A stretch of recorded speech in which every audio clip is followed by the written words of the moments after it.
Africa is the second largest continent in the world and it has a big percentage of people in extreme poverty. More than the half of people living in Africa live in rural areas. Also, they depend on the agriculture to have food. In the past years, the agriculture was decreasing and they need development assistance. In sub-Saharan Africa, more than 218 million people live in extreme poverty.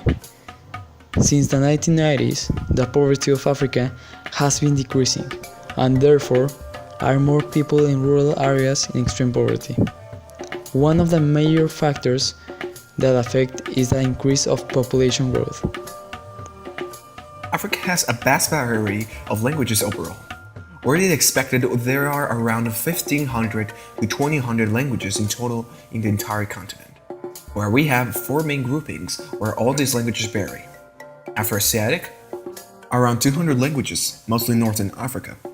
Nilo-Saharan, with approximately 140 languages, around Central and Eastern Africa. Niger-Saharan, also called Niger-Congo, more than 1,000 languages covering 2/3 of Africa. Caucasian, around 30 languages in Western and Southern Africa. Also, all of their native languages are considered official in the African Union.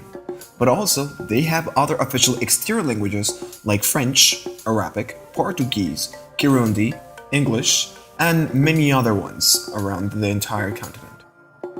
Something important about the jobs in Africa is to know that they have the highest rate growing population, where 1/4 of the global population will be from Africa in 2050, where we also have them actually having the youngest labor force in the entire globe, raising up to 11 to 15% of their continental GDP. And before that, in 2030, there could be around just 17% of poverty in the continental population, instead of 52% of them in 2007.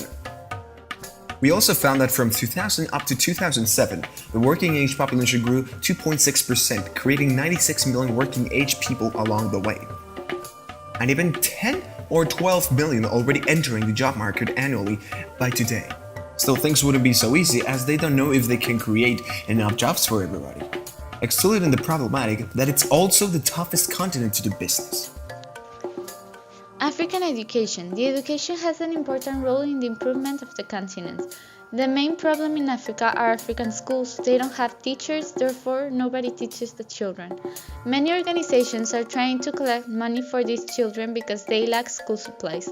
A really small percentage of children go to school, and the low population of children that attend schools doesn't have a notebook. The teachers rarely teach the basic skills of primary or secondary school. The UNESCO and more international companies try to help these people that need it. In the website, we can donate money for the children in order to improve teaching and school supplies.